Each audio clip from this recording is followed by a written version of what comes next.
You ask Tiger to solve.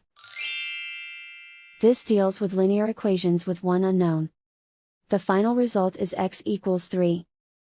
Let's solve it step by step. Group all constants on the right side of the equation. Subtract 16 from both sides.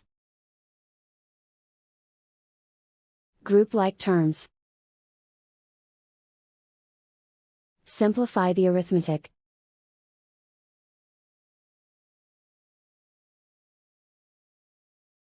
Isolate the x.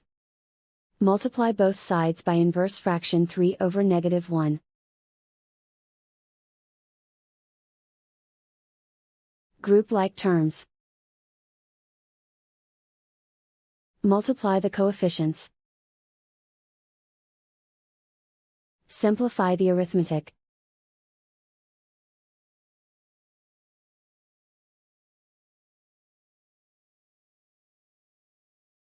And so the final result is x equals 3.